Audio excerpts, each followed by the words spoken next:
Om Swastiastu. Selamat malam, perkenalkan kami dari SGD A3 akan mempresentasikan mengenai student project kami dalam blok kardiovaskular yaitu aneurisma aorta.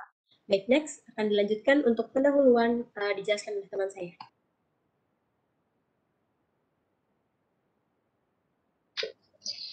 Selamat malam, perkenalkan nama saya Niputu Dewi Pramana Dewi dengan 3 digit NIM terakhir 094. Jadi pertama-tama di sini saya akan menjelaskan tentang pendahuluan daripada student project kami. Jadi aneurisma aorta ini mengacu pada dilatasi patologi segmen aorta yang memiliki kecenderungan untuk mengembang dan juga pecah. Tingkat dilatasi masih diperdebatkan, tetapi salah satu kriterianya adalah peningkatan diameter setidaknya 50% lebih besar daripada segmen aorta. Aneurisma ini dapat terjadi pada beberapa bagian tubuh seperti aorta. Dan untuk bagian dari aorta yang melewati abdomen disebut dengan aneurisma aorta abdominalis, sementara bagian dari aorta yang melewati dada disebut dengan aneurisma aorta thoracalis, sementara bagian dari aneurisma yang melewati pembuluh darah ke otak disebut dengan aneurisma cerebral, dan juga yang melewati bagian seperti tungkai, selangkangan, dan leher disebut dengan aneurisma perifer. Aneurisma aorta diklasifikasikan berdasarkan ukuran, lokasi, morfologi, dan penyebabnya. Untuk klasifikasinya nanti akan dibahas oleh rekan saya di tinjauan pustaka. Next. Prevalensi aneurisma aorta abdominal lebih banyak daripada prevalensi aneurisma aorta toraks. Aneurisma aorta abdominal lebih sering terjadi pada pria daripada wanita, dengan tingkat prevalensi 1,3% sampai dengan 8,9% pada pria, dan juga tingkat prevalensi 1 hingga 2,2% pada wanita. Sedangkan aneurisma aorta toraks memiliki tingkat prevalensi setidaknya 5 sampai 10 per 100.000 orang per tahun. Next. Untuk angka mortalitas akibat aneurisma aorta di Inggris mencapai 6.000 sampai 8.000 kematian per tahun, sementara di Amerika Serikat mencapai 15.000 kematian per tahun dan secara global mencapai 175.000 per tahun. Dan untuk terapi daripada aneurisma aorta yaitu kombinasi antara tindakan bedah dan juga pemberian secara farmakologi. Menurut penelitian Timothy Baxter dan kawan-kawan pada tahun 2020, pemberian farmakologi doxycycline masih menjadi perdebatan. Ini dikarenakan karena doxycycline diklaim tidak mampu secara efektif untuk mengurangi pertumbuhan aneurisma aorta dalam kurun waktu 2 tahun. Sekian presentasi latar belakang dari saya, selanjutnya akan dilanjutkan oleh rekan saya. Terima kasih. Selamat malam, perkenalkan nama saya Mila Sari Dewi dengan NIM terakhir 239. Jadi di sini saya akan menjelaskan mengenai anatomi aorta secara umum. Namun sebelum itu perlu kita ingat kembali apa itu aorta. Jadi aorta merupakan arteri terbesar pada tubuh manusia yang dimana dia mendapat suplai darah dari ventrikel kiri. Kemudian setelah itu dari ventrikel kiri kemudian nanti akan disuplai ke seluruh tubuh melalui aorta di mana melalui sirkulasi sistemik. Kemudian untuk klasifikasi aorta sendiri, dia dimulai dari aorta ascendens seperti yang tampak pada gambar pada slide, lalu dilanjutkan oleh arcus aorta, di mana arcus aorta ini berada di mediastinum superior, membentang sampai setinggi garis pertengahan dari manubrium sterni. Kemudian dilanjutkan pada bagian aorta descendens thoracalis, yang dimana dia setinggi vertebra thoracalis 2, lalu nantinya akan ke bawah memperpanjang akan membentuk suatu abdominal aorta, di mana nanti aorta abdominalis ini dia letaknya di tepi bawah dari vertebra thoracalis 12 dan nanti dia akan bercabang menjadi arteri aorta abdominalis visceral dan juga aorta abdominalis parietal. Kemudian nantinya bagian terakhir itu ada bifurkasi aorta yaitu pada bagian percabangan. Next. Untuk yang pertama itu ada arcus aorta. Arcus aorta sendiri dia memiliki percabangan yang di mana paling besar adalah bagian truncus branchiosephalika, di mana tertera pada slide juga di sini dari truncus branchiosephalika dia terbagi lagi menjadi arteri subclavia dextra dan juga arteri carotis communis dextra. Lalu pada arcus aorta juga terbagi menjadi arteri carotis communis sinistra dan juga arteri subclavia sinistra. Next. Seperti yang sudah dipaparkan sebelumnya bahwa aorta abdominalis memiliki cabang parietal dan juga cabang visceral. Dari cabang parietal sendiri ada arteri ventriculoabdominalis, arteri alubalis 1-4, arteri sacralis media, dan selanjutnya cabang visceral. Next. Dari cabang visceral, dia ada arteri suprarenalis media, ada arteri renalis, bisa dilihat pada gambar juga, kemudian ada arteri spermatica interna atau disebut sebagai arteri testicularis pada laki-laki, kemudian juga arteri ovarika pada wanita, dan juga di sini ada arteri coliaca, yang dimana nanti dia akan mengalir pada bagian gastrik, pada bagian lien, dan juga pada bagian hepatika. Lalu di sini yang terakhir ada arteri mesentrika superior dan juga arteri mesentrika inferior. Sekian akan dilanjutkan oleh teman saya. Terima kasih. Baik, selamat malam. Perkenalkan saya Nyoman Adidana Jayadiatmika dengan 3 digit NIM terakhir 221. Jadi menginjak pada definisi aneurisma aorta itu sendiri, Sebenarnya kata aneurisma ini berasal dari bahasa Yunani, yaitu aneurisma yang di mana kata tersebut berarti sebuah pelebaran. Jadi aneurisma ini merupakan sebuah kejadian di mana pembuluh darah itu sendiri mengalami pelebaran secara abnormal atau disebut dengan overinflated. Kemudian untuk aneurisma aorta itu sendiri merupakan sebuah aneurisma yang terjadi pada aorta dan termasuk ke dalam salah satu penyakit degeneratif vaskular. Untuk gambar ilustrasinya dapat di-scan di sebelah kanan slide, di mana pada gambar bawah itu adalah keadaan aneurisma aorta, di mana pada aortanya itu sendiri mengalami perbesaran atau overinflated. Kemudian secara umum untuk etiologinya sendiri, aneurisma ini dikategorikan sebagai proses yang degeneratif. Namun di sisi lain terdapat juga berbagai macam etiologi lainnya seperti faktor genetik, misalnya seperti Marfan syndrome, kemudian seperti infeksi, misalnya sifilis dan tuberkulosis, hingga vaskulitis dan trauma lainnya. Akan dilanjutkan dengan teman saya. Terima kasih. Baik, sebelumnya perkenalkan nama saya Nima Dewi Tiara Ningtyas dengan 3 digit NIM terakhir 197. Di sini saya akan menjelaskan mengenai patofisiologi dari aneurisma aorta. Aneurisma aorta dibagi menjadi dua, yaitu aneurisma abdominalis dan aneurisma thoracalis. Patofisiologi aneurisma bergantung pada jenisnya. Kedua ini terjadi diakibatkan oleh faktor genetik, namun studi atau penelitian menunjukkan bahwa faktor genetik keduanya tidak saling berhubungan. Hasil penelitian menunjukkan bahwa tidak ada overlap pada peta kelainan genetik kedua jenis aneurisma ini.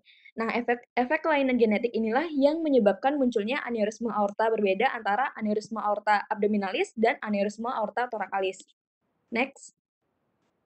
Yang pertama yaitu patofisiologi mengenai aneurisma abdominalis, di mana aneurisma abdominalis ini muncul sebagai akibat dari kegagalan protein struktural utama aorta berupa elastin dan juga kolagen. Faktor pemicunya tidak diketahui, tetapi adanya predisposisi genetik dapat dipastikan. Meskipun aneurisma menunjukkan dilatasi di semua lapisan dinding pembuluh darah, namun aneurisma aorta berkembang setelah media mengalami degenerasi. Degenerasi pada akhirnya dapat menyebabkan pelebaran lumen pembuluh darah dan hilangnya integritas struktural.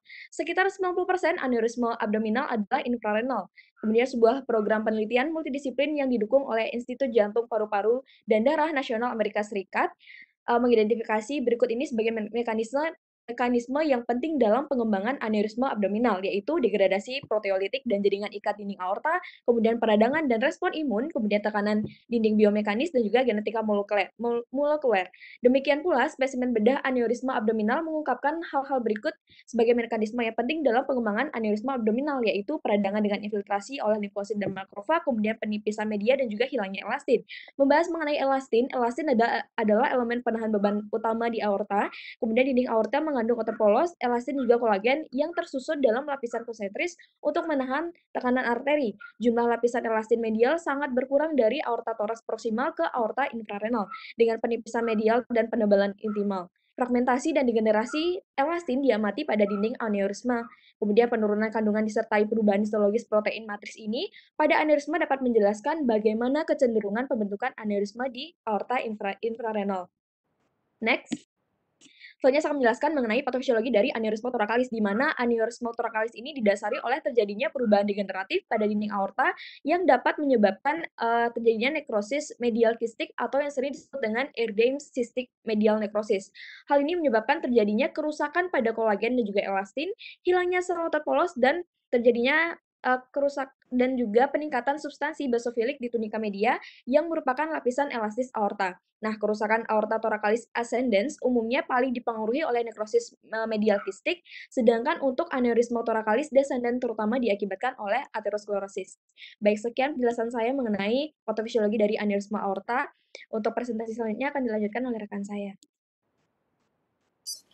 Baik, perkenalkan nama saya Tika Rizky Nurlaila dengan 3 digit dan terakhir 200. Di sini saya akan menjelaskan terkait etiologi, di mana etiologi dari aneurisma aorta yaitu berupa proses degeneratif yang berhubungan dengan faktor genetik, sehingga sering terjadi pada usia lanjut, di mana pada usia lanjut, penuaan akan menghasilkan perubahan kolagen dan elastin, sehingga mengakibatkan melemahnya dinding aorta dan pelebaran aneurisma. Next. Selanjutnya, untuk etiologi pasti aneurisma aorta bersifat multifaktoral, namun terdapat pula kondisi yang berperan sebagai etiologi dari aneurisma aorta ini. Yang pertama adalah etiologi aneurisma aorta terkait infeksi, di mana di sini ada infeksi mikotik dan sifilitik, di mana aneurisma mikotik ini terjadi akibat infeksi oleh organisme gram positif seperti Staphylococcus aureus, di mana bakteri ini akan menginvasi tunika intima dan media yang menyebabkan terbentuknya abses dan pelebaran aneurisma pada pembuluh darah. Kemudian juga ada sifilitik ataupun sifilis, di mana hal ini dapat menyebabkan infeksi aorta dan menyebabkan destruksi tunika media yang berlanjut pada terjadinya aneurisma. Kemudian selanjutnya adalah genetik, di mana di sini beberapa sindroma berhubungan dengan kejadian aneurisma aorta. Yang pertama ada sindrom Marfan, di mana sindrom Marfan sendiri terjadi abnormalitas protein struktural aorta sehingga meningkatkan risiko aneurisma aorta, khususnya pada aorta thoracalis. Kemudian ada sindrom Ehlers-Danlos type 4, di mana di sini menyebabkan definisi kolagen tipe 3 sehingga berisiko terbentuknya aneurisma aorta di segmen manapun. Kemudian selanjutnya adalah trauma, di mana adalah jenis trauma tumpul yang menyebabkan robekan pada subintima aorta. Baik, selanjutnya akan dilanjutkan oleh rekan saya. Baik, perkenalkan saya Nurmi dengan 3 digit NIM 08. Selanjutnya yaitu klasifikasi dari aneurisma aorta. Aneurisma aorta ini biasanya dideskripsikan berdasarkan dari bentuk, lokasi, etiologi, dan ukuran makroskopik. Untuk bentuk dari aneurisma, yaitu yang pertama ada fusiform aortic aneurysm. Ini tampak seperti tonjolan simetris di sekitar lingkar aorta karena mengalami dilatasi pada sekeliling dinding aorta dan bentuknya lebih sering ditemukan. Kemudian yang kedua yaitu scapular aortic aneurysm. Ini berbentuk seperti kantong yang menonjol keluar dan berhubungan dengan dinding aorta melalui leher yang sempit. Dan biasanya bentuk ini disebabkan oleh trauma atau lupus aorta yang berat. Kemudian yang ketiga yaitu pseudoaneurysm or false aortic aneurysm. Ini merupakan akumulasi darah ekstravaskular yang disertai dengan disrupsi ketiga lapisan pembuluh darah dan dindingnya merupakan trombus dan jaringan yang berdekatan. Baik, sekian dari saya. Selanjutnya akan dilanjutkan oleh rekan saya. Perkenalkan, nama saya Nyuman Geden Renaksuma dengan 3 digit terakhir 076. Jadi di sini untuk lokasi aneurisma aorta itu ada 3. Jadi yang pertama itu ada abdominal aortic aneurysma, di mana lokasinya itu pada aorta abdominalis. Biasanya mulai dari bawah arterionalis dan meluas ke bifurcatio aorta, dan kadang-kadang juga bisa melibatkan arteri iliaka. Lalu yang kedua ada thoracic aortic aneurysma, di mana lokasinya itu pada aorta toraks. Bagian-bagian yang mengalami pelebaran biasanya pada ascending aorta, di atap ketua aorta, lalu ada arcus aorta dan descending thoracic aorta yang berada di luar arteri subclavia kiri. Dan yang ketiga itu ada thoracoabdominalis aortic aneurysma, di mana untuk lokasinya itu pada aorta descendant yang meluas ke distal hingga melibatkan aorta abdominalis atau mengalir melalui perut dan dada. Baik, selanjutnya akan dilanjutkan oleh teman saya. Ya, terima kasih Endra. Jadi perkenalkan, nama saya Endra Erlangan dengan 3 digit NIM terakhir 228. Jadi sini saya akan menjelaskan klasifikasi berdasarkan etiologi. Tadi sudah dijelaskan oleh Tika juga tentang etiologinya. Jadi untuk klasifikasi etiologi itu ada degeneratif aneurisma dan juga congenital aneurisma. Jadi dalam degeneratif aneurisma itu sendiri juga itu disebabkan karena ada perubahan arteriosklerosis pada dinding pembuluh darah, yang dimana arteriosklerosis tersebut dapat berkembang ketika kolesterol dan lemak itu menumpuk dalam arteri.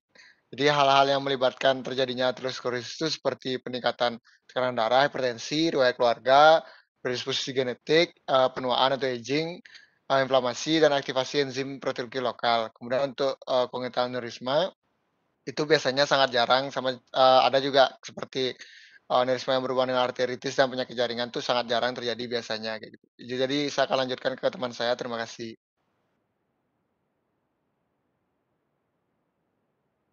Perkenalkan, sebelumnya nama saya Richard dengan 3 digit NIM terakhir 141. Jadi untuk aneurisma aorta sendiri itu seringkali misdiagnosis atau enggak diagnosisnya ditegakkan saat pemeriksaan postmortem. Saat dilakukan anamnesis, biasanya pasien menggambarkan rasa nyeri itu seperti disayat, tusuk pada torak anterior atau antara dua skapula dan nyeri dapat menjalar. Jika sudah diseksi aorta atau mengalami semakin parah, itu bisa mengeluh dengan rasa seperti disobek. Lalu saat dilakukan pemeriksaan fisik biasanya ditemukan hipertensi atau tensi yang tinggi. Ada juga suara murmur. Jika sudah diseksi aorta juga dapat ditemukan hipotensi atau shock dan malperfusi organ. Lalu untuk pemeriksaan penunjangnya bisa dilakukan EKG dan foto toraks. Untuk EKG sendiri biasanya ditemukan ST perubahan segmen ST yang non spesifik. Lalu untuk foto toraks ditemukan adanya abnormalitas. Tapi sekarang ini dari beberapa penelitian menunjukkan peningkatan jumlah pasien dengan foto hasil toraks yang normal. Nah, selanjutnya akan dilanjutkan oleh teman saya. Baik, perkenalkan saya Bagus Sigalani dengan tinggi terakhir 088. Di sini saya akan menjelaskan pemeriksaan penunjang.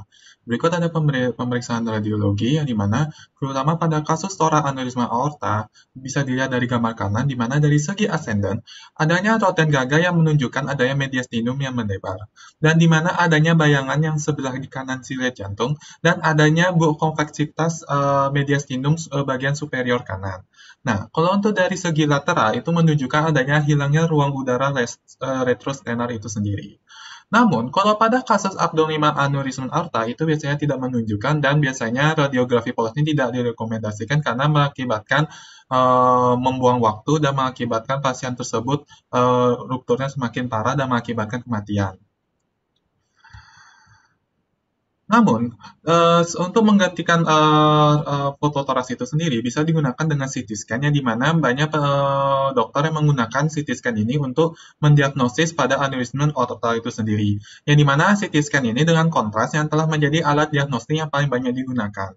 Nah, CT scan ini, yang CT scan kontras ini dapat mengevaluasi aorta baik dari toraks, dari gambar kiri, dan bagian aorta abdominal bagian kanan untuk menentukan lokasi dan luasnya aneurisma serta hubungan aneurisma dengan pembuluh darah baik dari cabang utama dan struktur sekitarnya. Serta juga dapat akurat menentukan ukuran aneurisma itu sendiri dan menilai adanya diseksi mural trombus maupun hematoma intramural dan hematoma yang pecah. Selain itu, untuk pemeriksaan lainnya yaitu pemeriksaan laboratorium yang biasanya bertujuan untuk membantu dalam proses operasi yang dimana seperti kayak pemeriksaan hitung darah lengkap yang dimana secara dengan diferensial yang digunakan untuk menilai kebutuhan transfusi dan apabila kalau pasien tersebut ada kecurigaan adanya infeksi. Nah, selanjutnya ada tes fungsi ginjal atau hati yang biasanya diindikasikan untuk memastikan integritas fungsi ginjal dan hati seperti kayak tes kreatinin untuk menentukan fungsi ginjal yang penting untuk stratifikasi mobilitas dan pengecekan nilai amilase laktan yang biasanya diindikasikan untuk pasien dengan diseksi akut atau resiko embolisasi distal yang dimana dengan demikian dapat membantu menilai resiko operasi dan membantu manajemen selama pasca operasi. Nah, darah harus mendapatkan bagaimana tipe golongan darah tersebut dan harus di cross-match untuk mempersiapkan kemungkinan transfusi termasuk faktor pembekuan dan trombosit itu sendiri. Sekian untuk pemeriksaan penunjang. Terima kasih, akan dilanjutkan oleh teman saya.